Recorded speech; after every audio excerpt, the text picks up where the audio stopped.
Our God in heaven, we thank you that we can connect.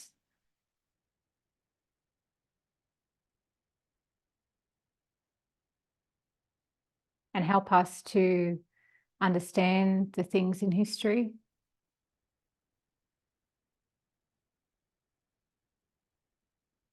So we understand what's happening in the present and the future.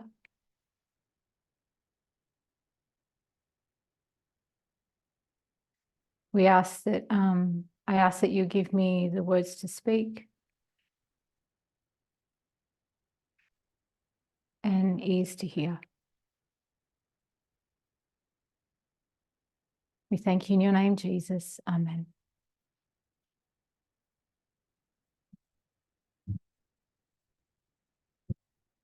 So we've been walking through a timeline.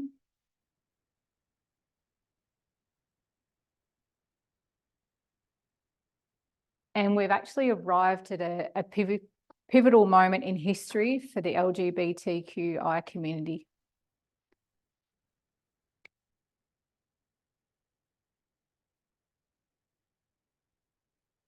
With Evelyn Hooker.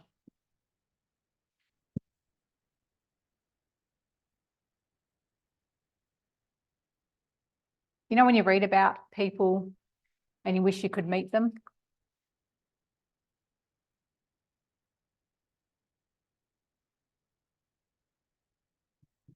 She's definitely one of those people.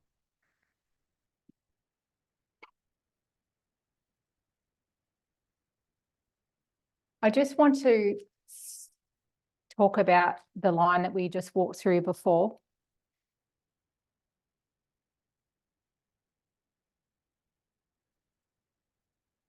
I know there was a lot of dates and information.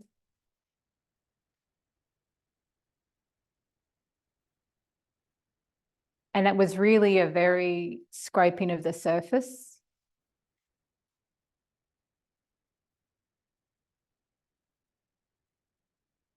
But when you go deep into what happened to those people at those times,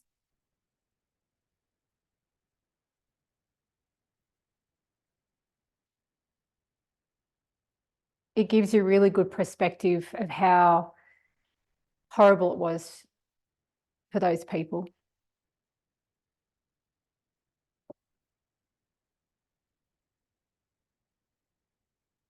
So it's nice to have some good news now.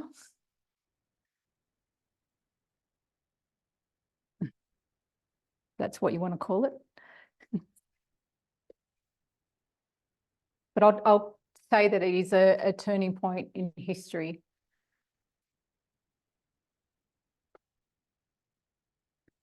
Now, another person, Evelyn has a very extensive. So when you read about Evelyn's life, it's very extensive.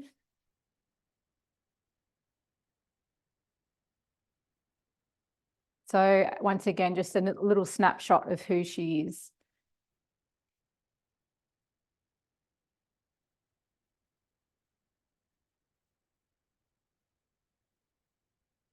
So she was born in 1907 in Nebraska.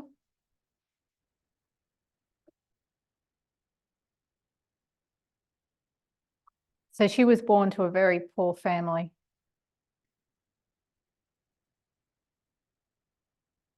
Her mother only had a third grade education.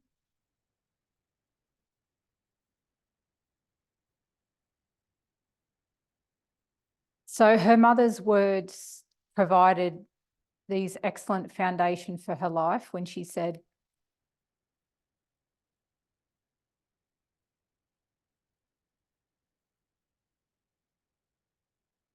she would say often to Evelyn, she'd say, get an education.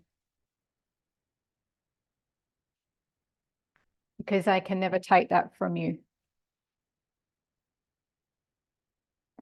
So she takes on her mother's very wise words.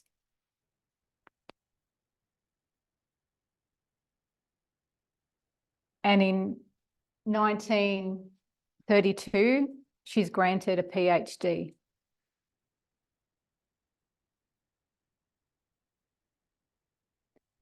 I had to rub the board out because of room.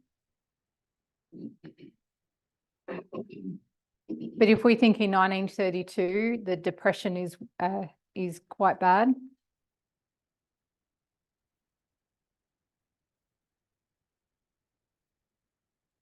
So there's not many positions for PhDs.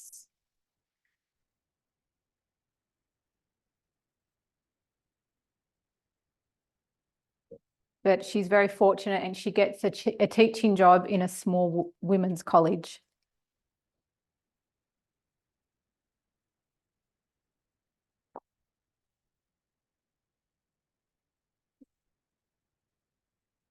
In 1937, she receives an anonymous invitation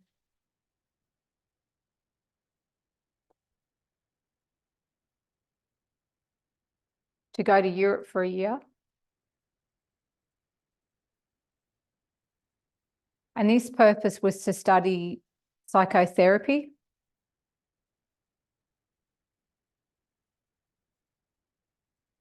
At the Institute of Psychotherapy in Berlin.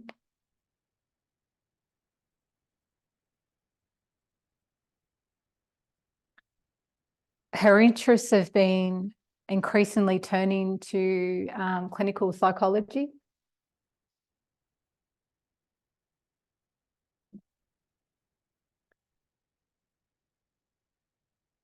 This time that she's in Europe is, her experience overseas has planted a seed.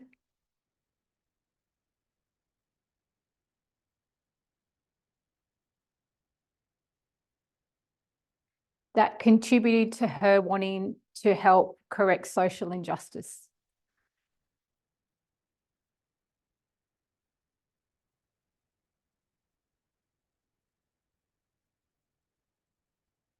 So the terrible events that she witnessed outside that Berlin Institute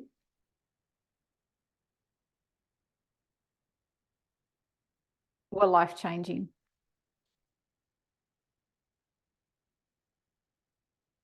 While she was in Germany, she lived with a Jewish family.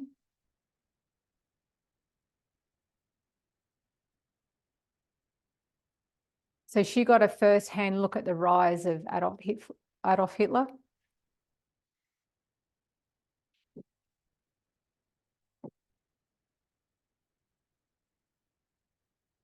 And witnessed such events as the Night of the Broken Glass.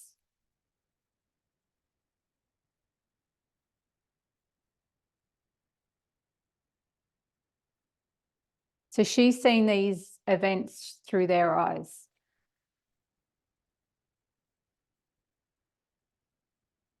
Just to recap the Night of the Broken Glass.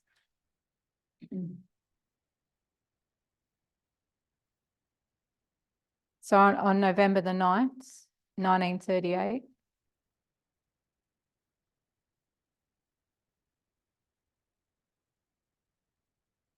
the Nazi leaders unleashed a series of attacks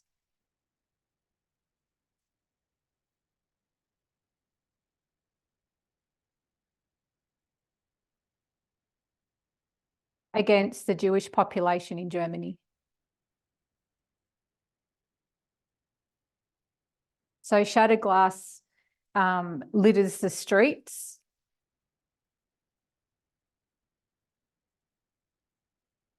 After Jewish-owned businesses, synagogues and homes are vandalised.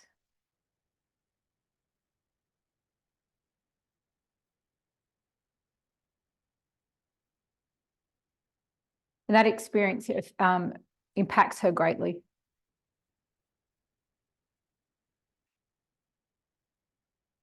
So after returning home, she's learnt that the Jewish family she lived with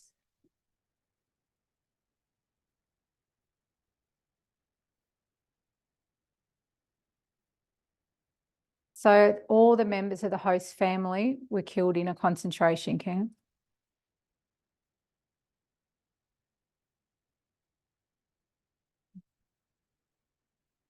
So the Institute of Berlin was also overtaken by the Nazis.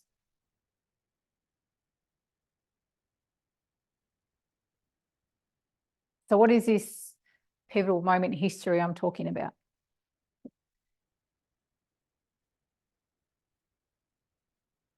For the homosexual community. So in 1945, Dr. Evelyn Hooker, she's a doctor,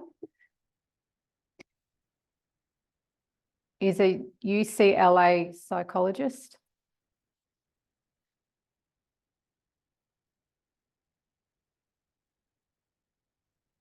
For different reasons happening every time she went to get a job.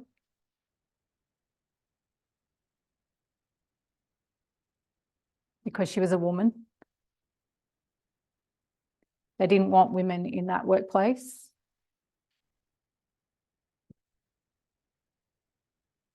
So she was put in a university to teach night school.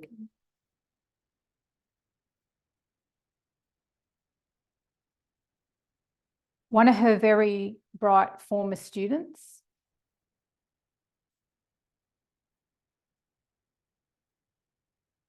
so his name's Sam.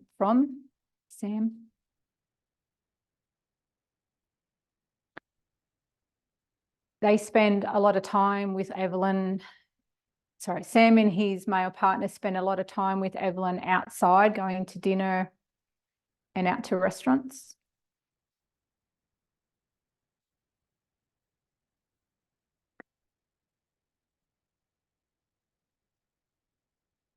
So she really gets to know them personally.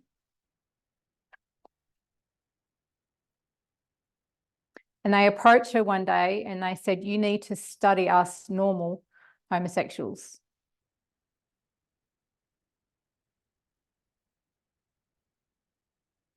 And what he meant by was not damaged by treatment or in prison.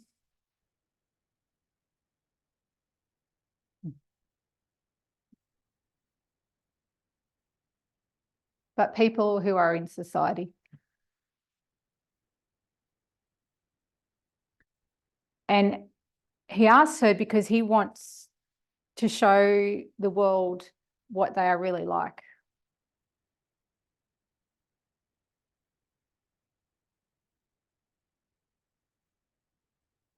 This was to challenge the belief that gay people were by nature, this was to challenge the belief that gay people were by nature mentally ill.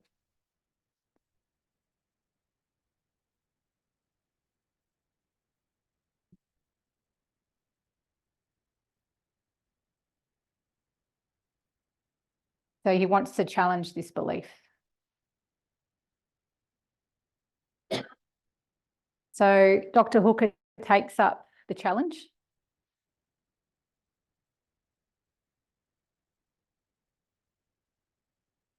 Her research gets derailed until 1953.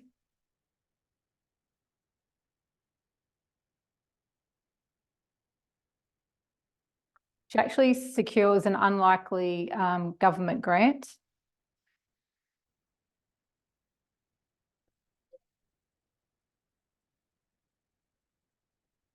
To pursue a study comparing 30 straight men and 30 gay men.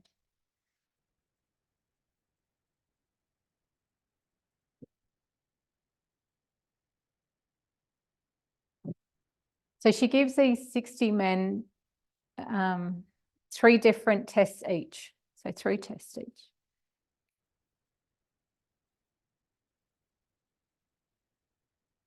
And then she asked some of the creators of those tests to pick out who was heterosexual and who was homosexual.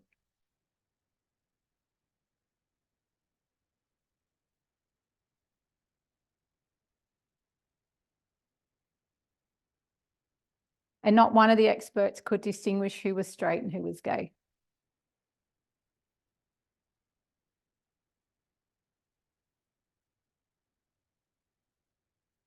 one of the experts, he said who was sure he could distinguish the group, asked for another chance to review.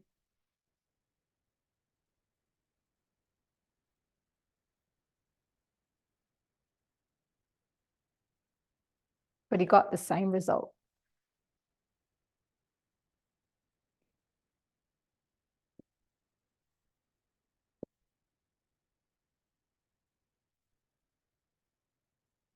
So 3 years later, sorry, I pulled up. Dr. Hooker presents her result studies.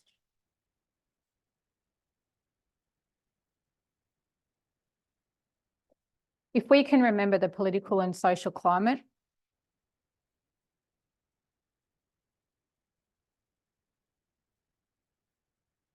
we have paranoia in America and about communism and homosexuality.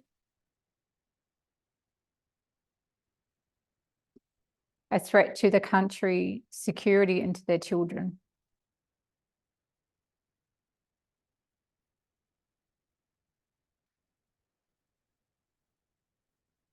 So what a better time to undo these wrongs?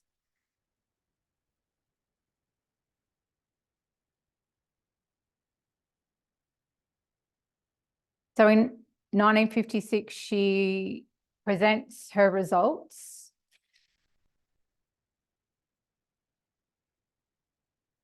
At the APA Association, I'll start again, American Psychological Association.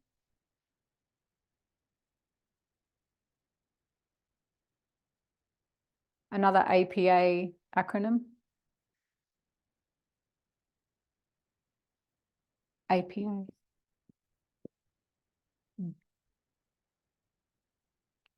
She rocks the professions by demonstrating that gay men were just the same as straight men.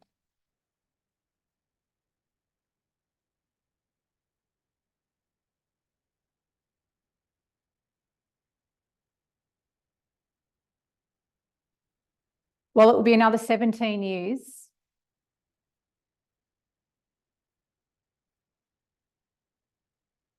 before the APA will remove homosexuality as a mental illness.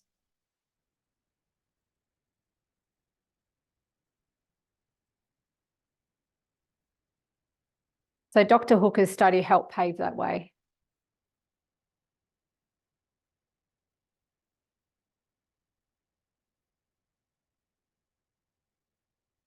Because it was the first time ever that there was solid scientific evidence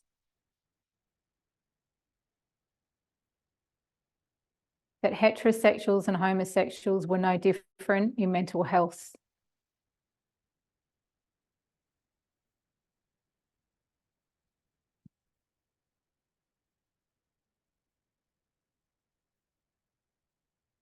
So 1960s, mid-1960s to late 1960s.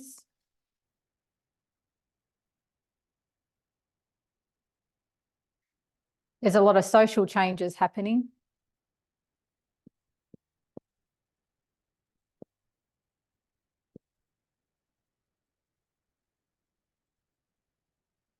We already know the things that are happening from our movement that we talk about.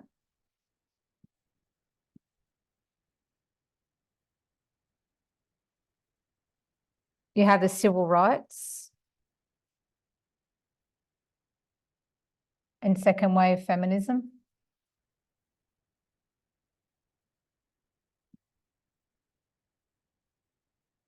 There's also a lot of other things happening. You have a hippie uprising, like an anti-war.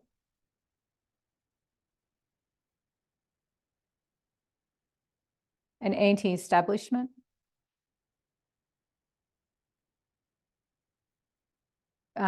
sexual liberation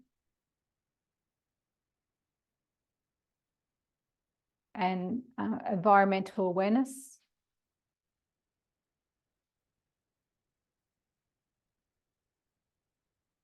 And all this is happening in the Nixon era.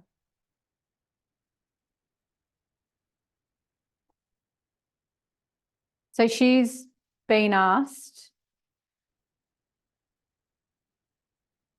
Evelyn Hooker, to write a paper on her findings.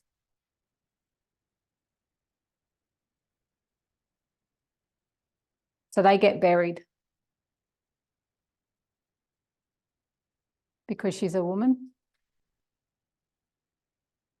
And the last thing the government needs is a gay movement to join to the civil rights movement.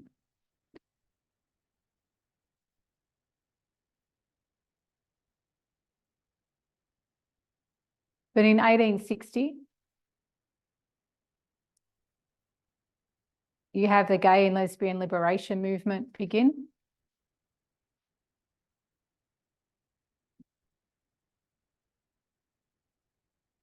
And they took knowledge of her research findings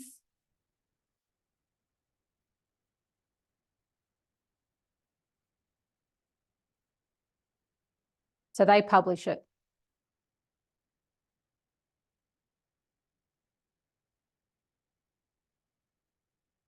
So 1968,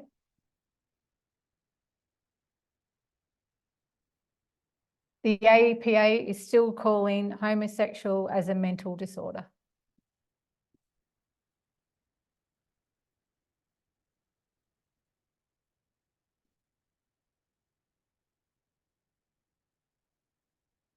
So 1969, we have the LGBT rights begin.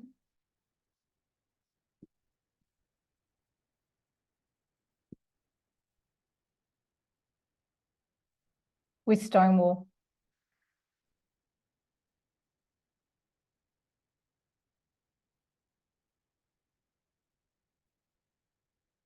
I actually want to jump back.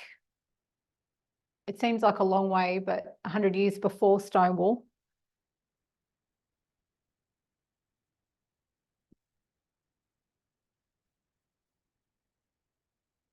I found a little bit interesting.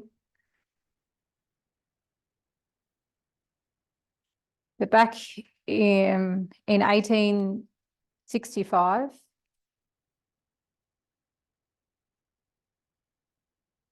there's a lawyer named Carl Urix.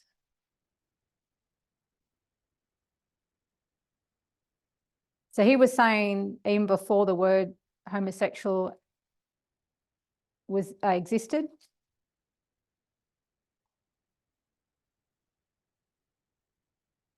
he argued that same-sex attractions were natural.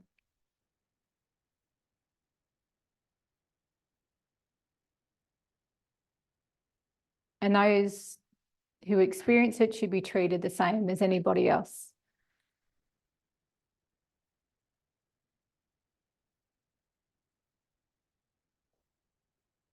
So this is quite revolutionary back then.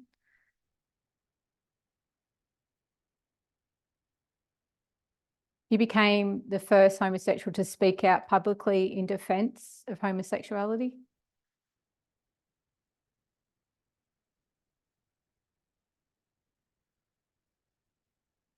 So he stood before 500 lawyers and officials.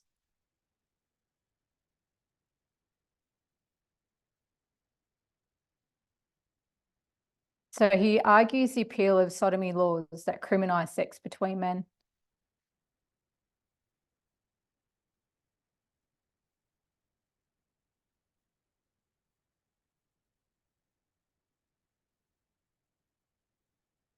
He concluded that love between two men was natural.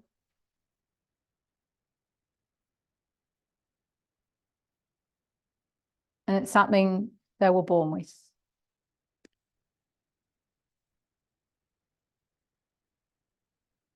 So he gets shut down. but he also stirs some people into support.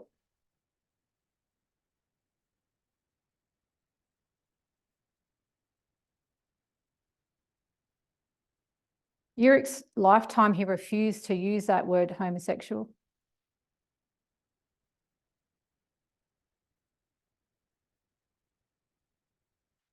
He resented the sexual was part of the word at all.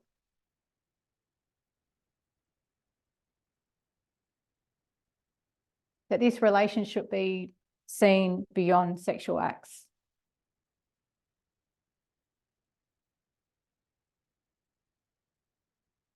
So he has to flee Germany. He ends up in Italy. And he gives up his activism.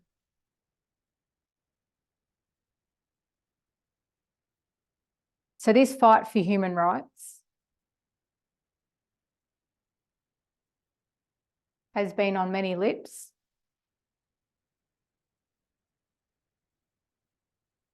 But has fallen on many deaf ears.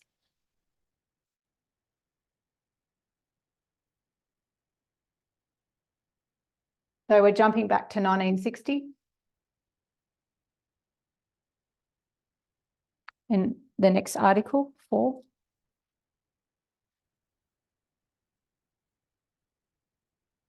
Talking about Dr. Hooker. The 1960s saw her work find a wider audience, and her conclusions were taken up by the gay rights movement.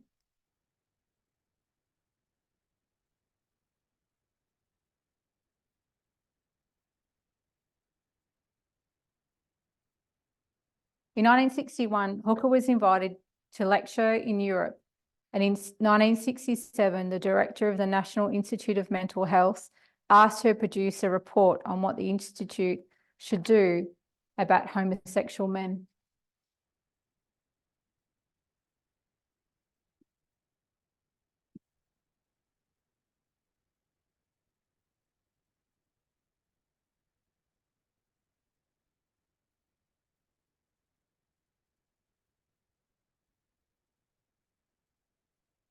Richard Nixon's election in 1969 delayed the publication of the report, which was published by a magazine without authorisation in 1970.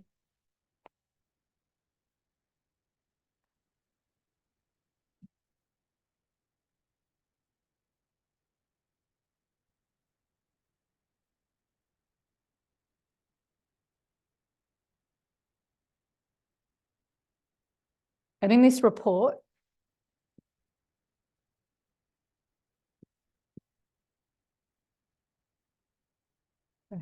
the report recommended the decriminalisation of homosexuality and the provision of similar rights to both homosexual and heterosexual people.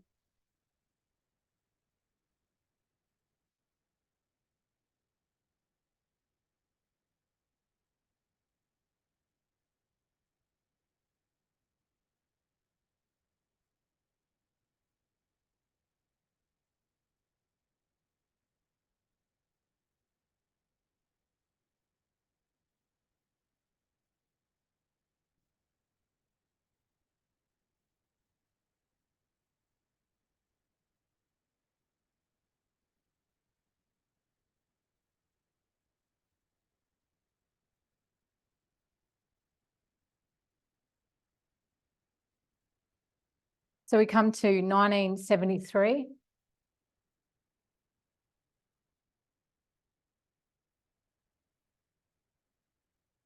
And finally, the APA stopped calling homosexuality a mental illness.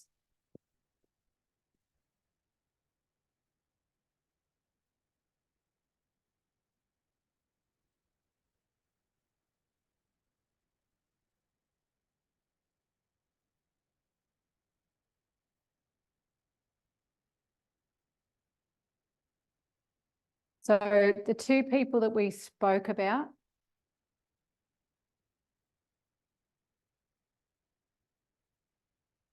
Evelyn Hooker and Frank and Frank Kemi help contribute to this outcome?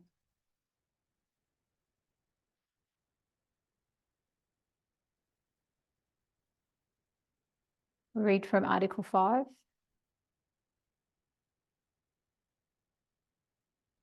So Kemi and Barbara Gintings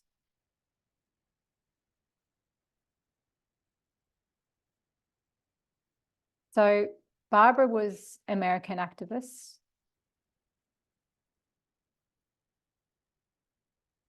She deserves her own stage for what she achieved in giving a voice to lesbian civil rights.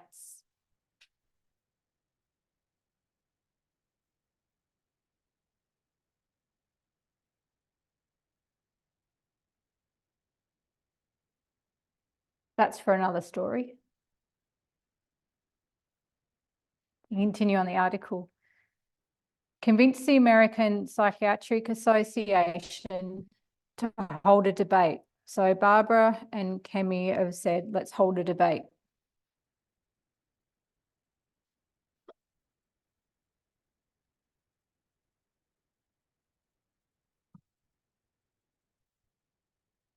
So the debate is psychiatry, friend or foe to the homosexual, a dialogue.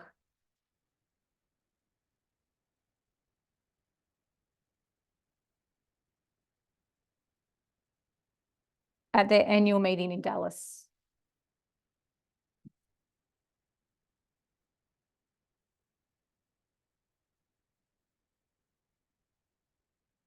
It was for this debate that Dr. John Fryer, a gay psychiatrist in disguise as Dr. Henry Anonymous, testified to how homosexuality being listed as a mental disease in the APA's Diagnostics and Statistical Manual of Mental Disorders affected the lives of gays.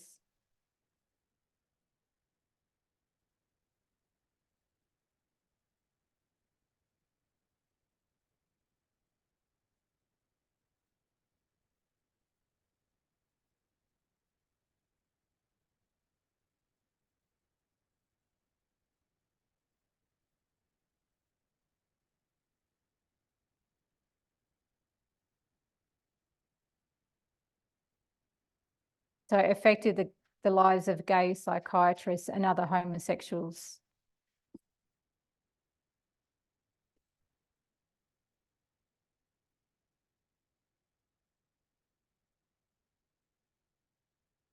So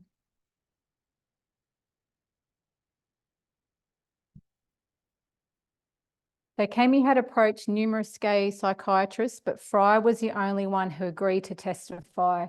And even he would only do so in disguise for fear of losing his position at Temple University, where he did not have tenure.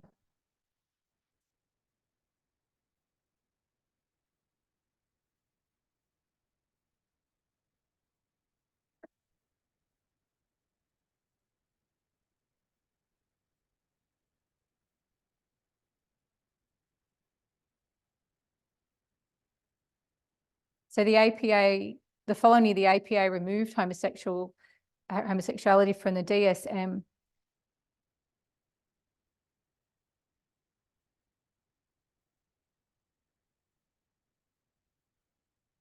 And Kemi described that day on December the 15th, 1973, as the day we were all cured en masse by the psychiatrists.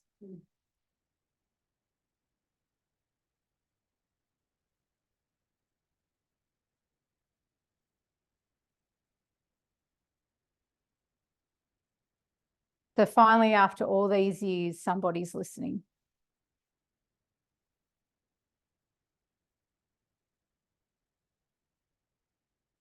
Because of Evelyn's paper,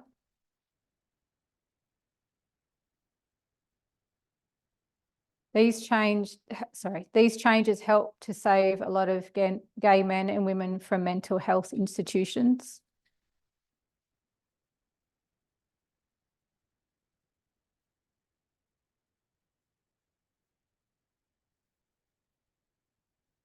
and therapy like shock treatment.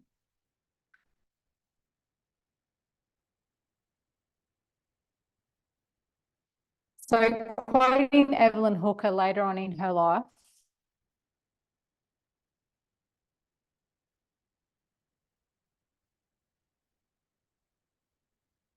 when asked what moment stood out for her,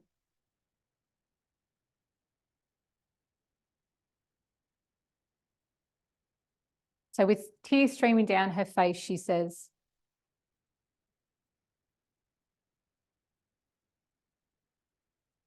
"I'm thinking of a woman, a young woman,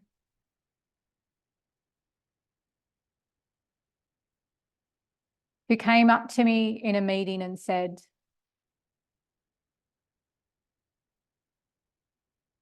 when her parents found out that she was a lesbian, they put her in a psychiatric hospital. And the standard procedure in that hospital was electric shock.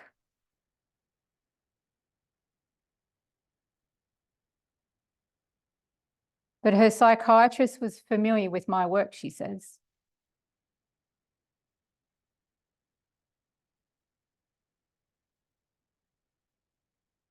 And he was able to keep them from giving it to her.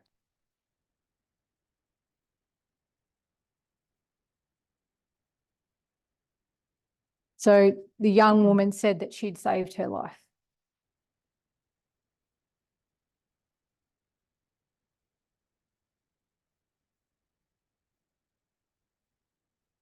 So we've talked about what's happening in the medical and the political realms.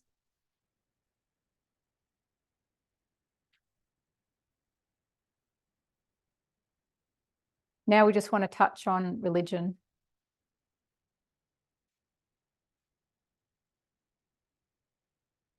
So I'm just going to write it here because I've rubbed out the other line.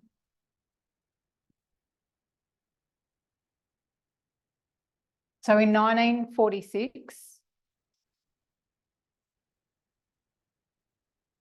what happens there is a new translation of a Bible.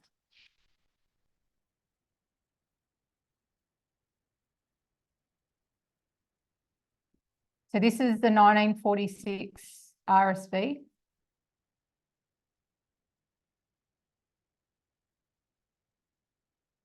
There's much controversy around this Bible.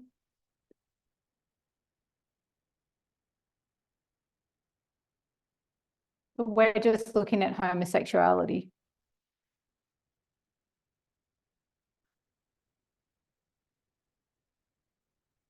So I'll just remind us, because the board's rubbed out, of what happened around the 1946 time period.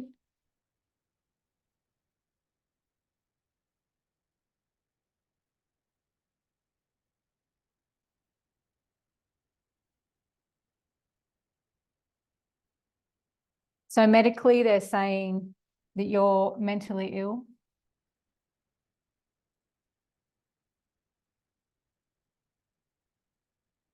Homosexual, it became a crime. So all that caused mass discrimination.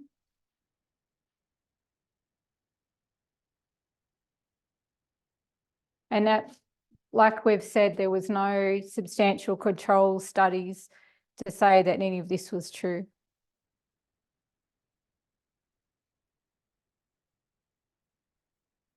So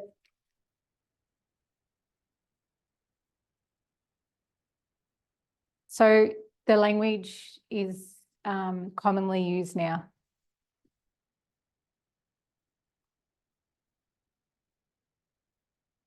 So the 1946 RSV Bible,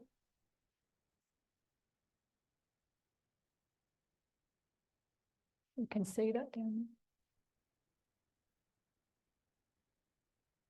One of the verses we're not going to look at it, but just to give you the Bible verse, it's 1 Corinthians 6:9 through to 10.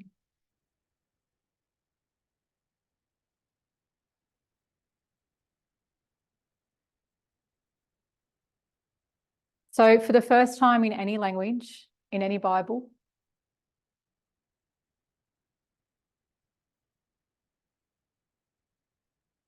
homosexual appears in the Bible.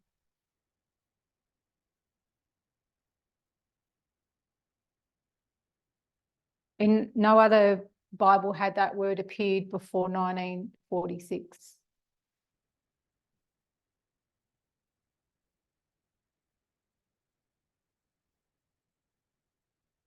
It actually gets corrected in 1971.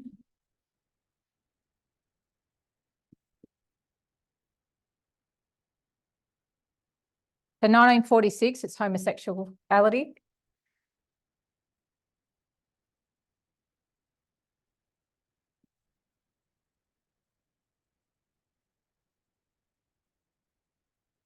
In 1971, it's sexual pervert.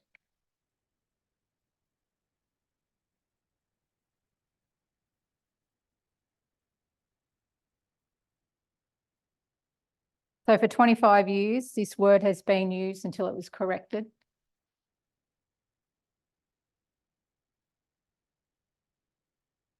But the damage was already done. Now, this is the whole study in of itself that I'm not going into.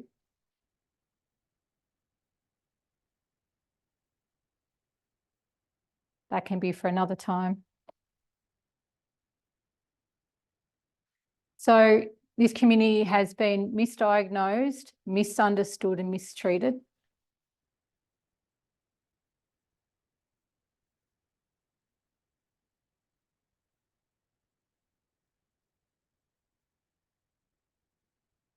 Now, a mistranslation of the scriptures is laid on top.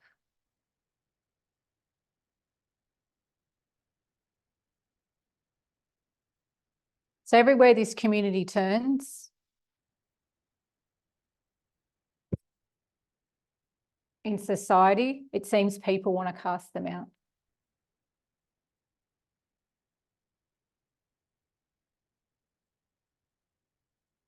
Like we've seen in the medical, political, government.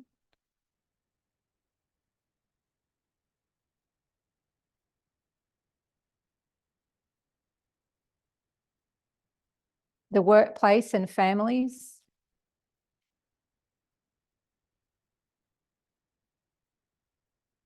And now you are told that even God doesn't love you.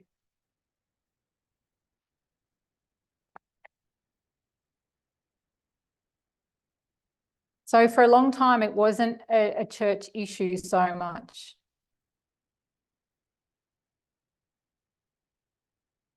Remember, homosexuality was seen as a mental disorder and a crime.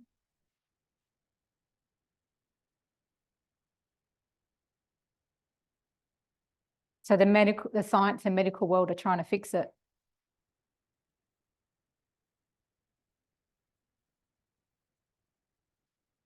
So the churches aren't dealing with it. They're advised if a homosexual comes to their church.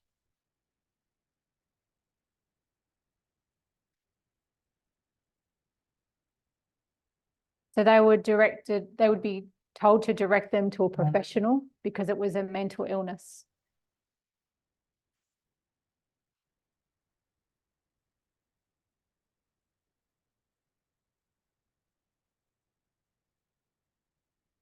So after this mistranslation,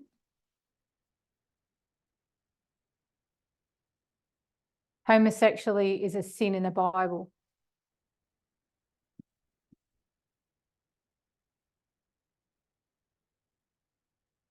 And if it's now a church moral issue,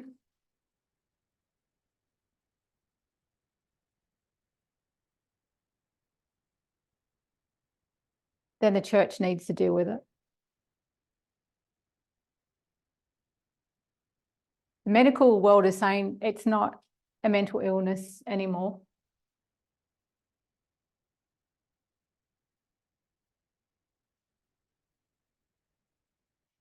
But now it's all overshadowed.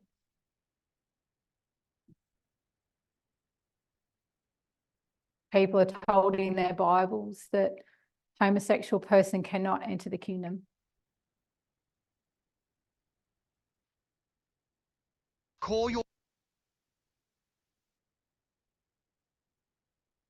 So when you think there's just like a little bit of hope for these people,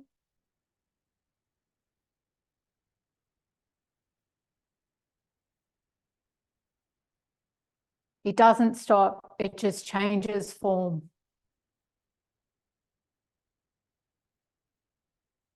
So the discrimination continues.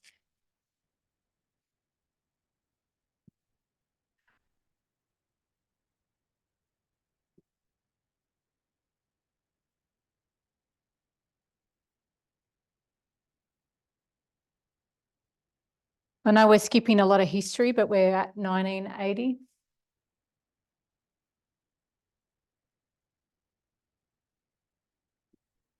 We have the AIDS crisis.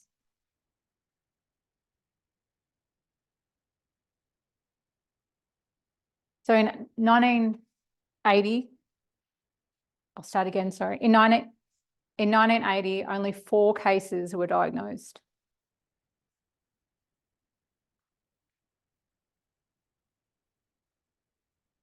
By 1986,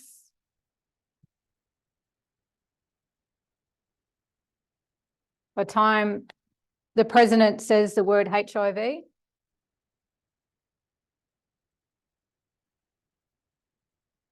20,000 Americans have died.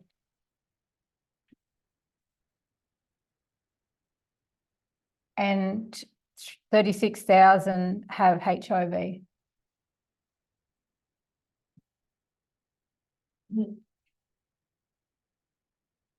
We see an uprising of the religious right.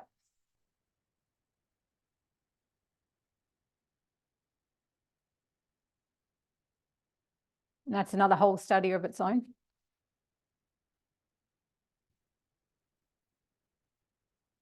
So the evangelical Protestants, we know, beginning with Billy Graham. Politically, they're trying to push people from the left to the right.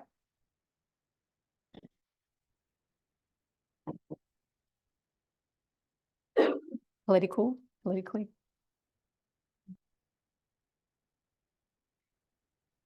We have Jerry Falwell and the moral majority.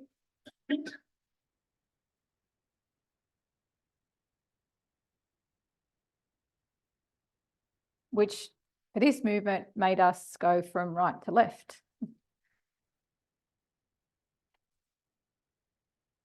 So the evangelical Protestants, the religious right,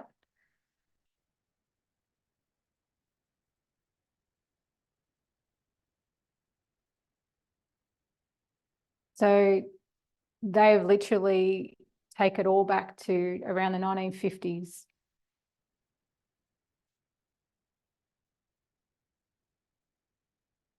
So I should have explained a bit more. So they take discrimination of homosexuals back into the 1950 mindset.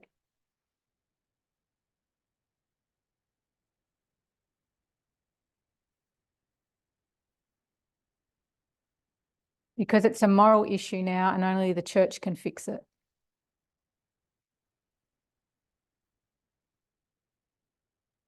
So we see a huge regression of the community.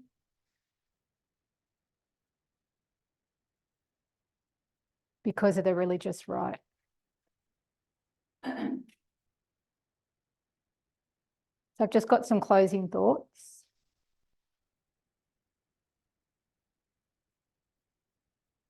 We've seen a tiny part of history.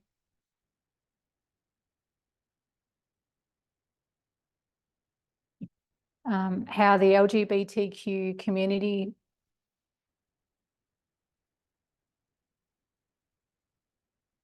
were misdiagnosed, misunderstood, and mistreated.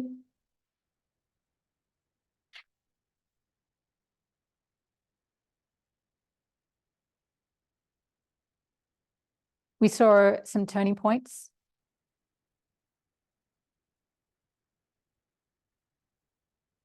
with the 3 people that we mentioned,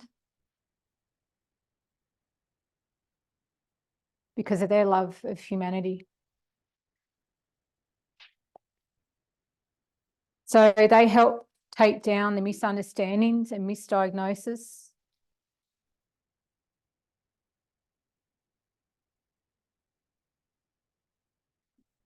of homosexuality as a mental disorder.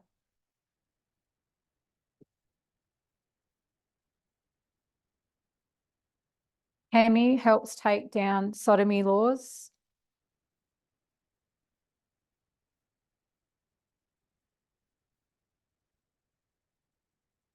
He actually personally drafts a bill that finally passed in 1993.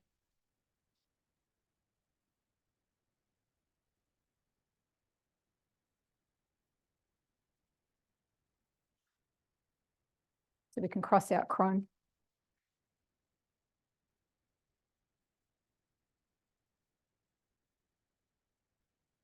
For a long time, people have been fighting this misunderstanding of sodomy.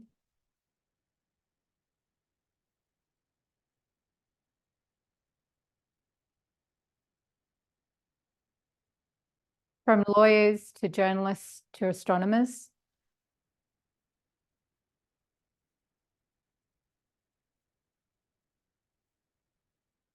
The whole construct of sodomy has been flipped on its head through time.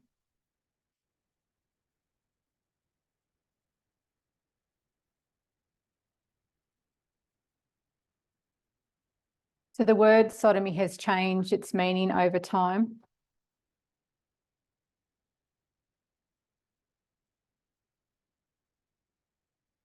Well, we know the original meaning. It's about abuse and control over another person.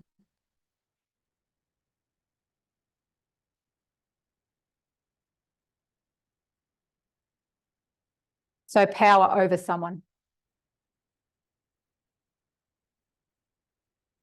The strong over the weak. We know the story of Lot, the sin of Sodom.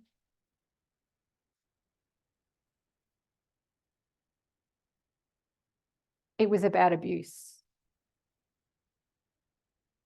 sexual violence, terrorism.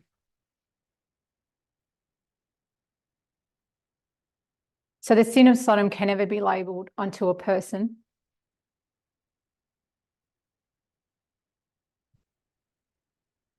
Who chooses to be in an equal loving relationship.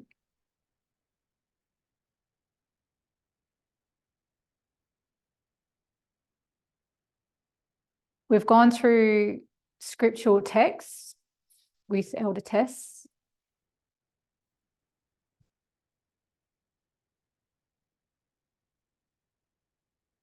That have been weaponised against the LGBT community.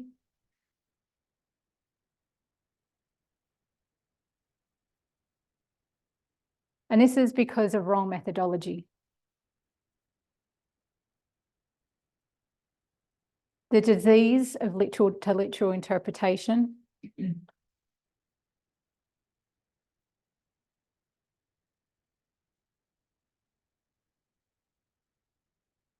Proof texting with no historical context.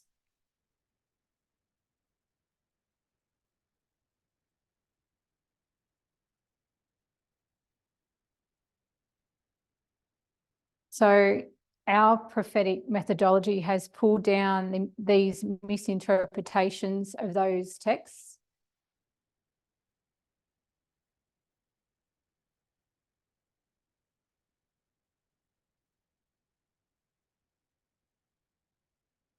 And have brought light into a darkened understanding.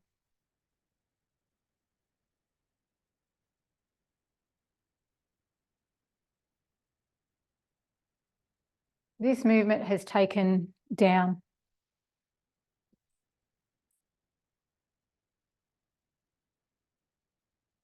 that homosexuality is a sin.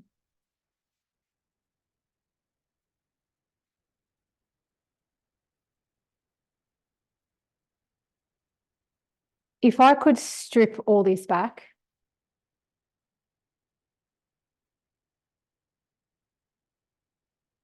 and look at the core reason why these homosexual men were discriminated against,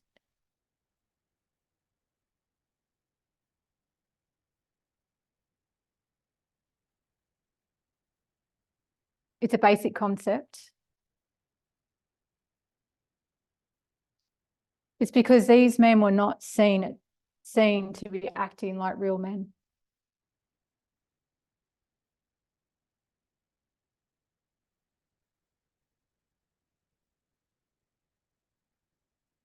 They were seen as defective,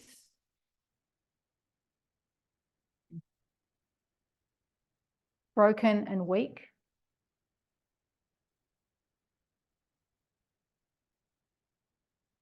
So what are all those words associated with?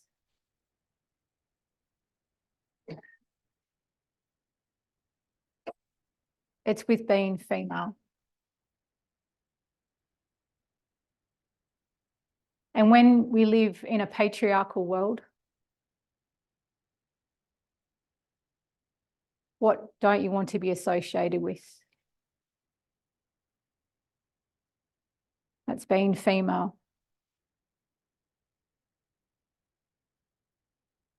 When we see that whole focus has been on homosexual men,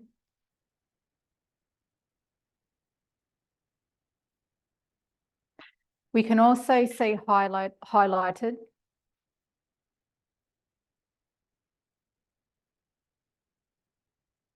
the hatred of women.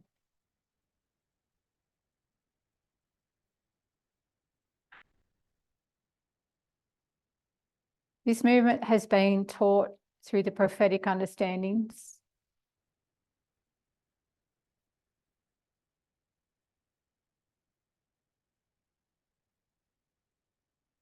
The importance of gender equality.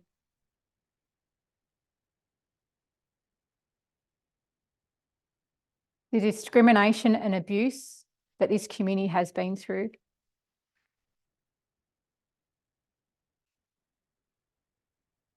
And is still going through.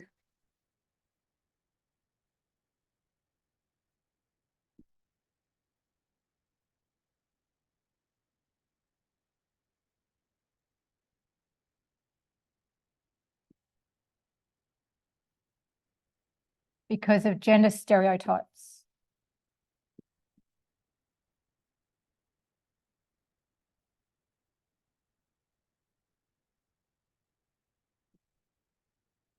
Society has said what is normal for a man and a woman.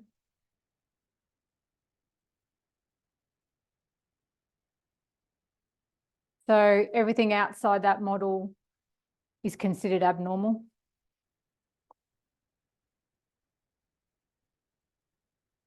Sick and broken. And need of fixing.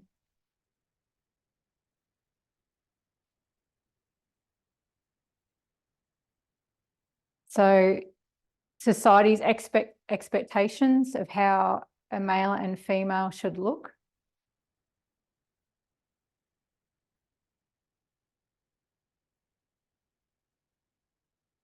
How they should dress and behave.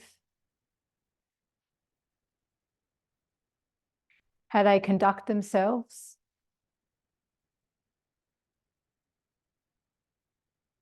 And who they should love. All these events that we've talked about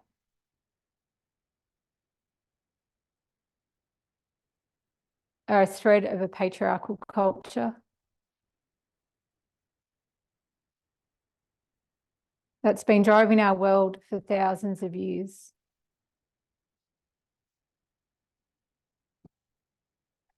And still drives our world today. So we don't know what makes people fall in love. But we know that the LGBTQI plus community have that equal right to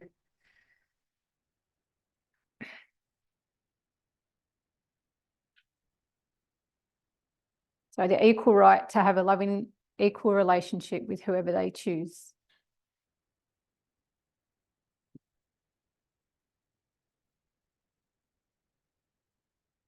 And we are in fullest support. And we know God is too.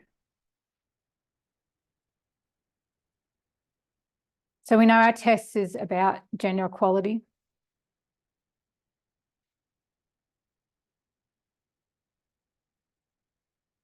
But we also know that it's gender because of marriage.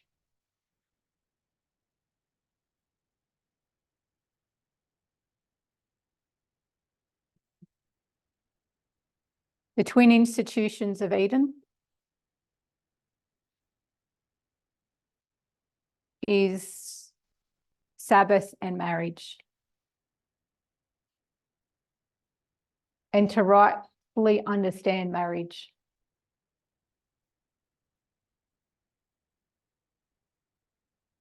So we know our Sunday law test is not because we keep the Sabbath.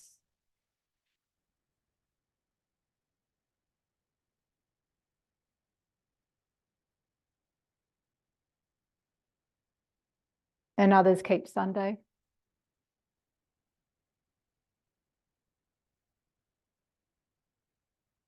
But because of where we stand on gender.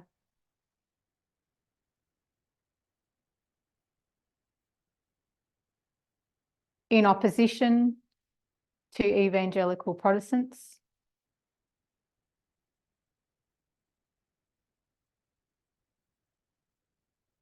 And where Adventism stand on the issues of gender.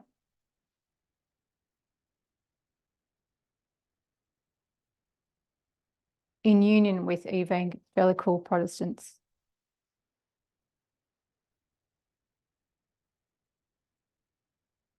So we know, unfortunately, Adventism as an institution will stand with Protestantism.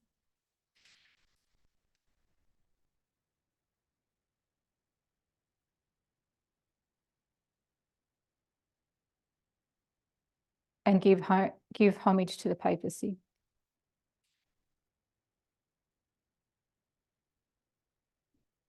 So there's more to say on these issues of gender.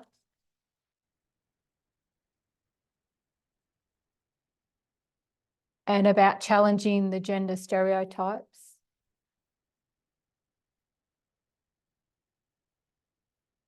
I encourage you to have your own personal study into these things.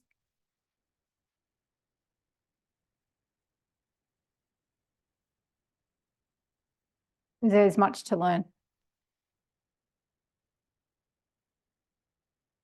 I'll just ask if we could pray to finish.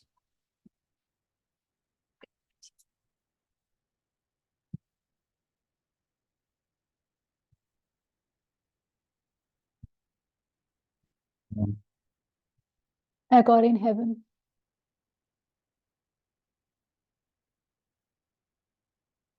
we thank you for this movement, this radical feminist movement. They're not afraid to challenge the gender stereotypes.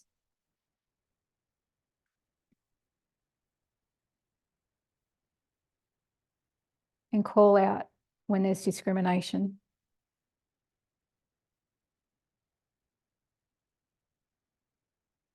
My hope and prayer is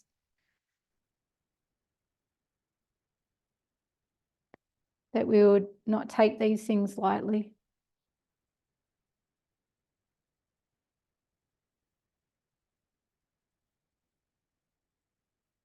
But see how deep patriarchy is.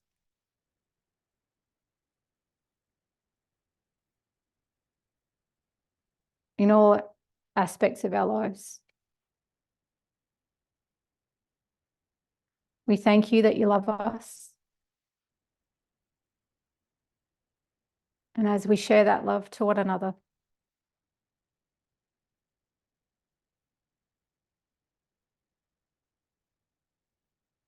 we look forward to your soon coming.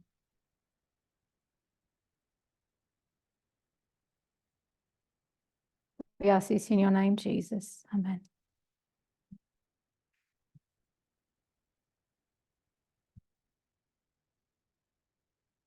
I just want to say a really big thank you for everybody that has come today. The people that are here and the people that are online.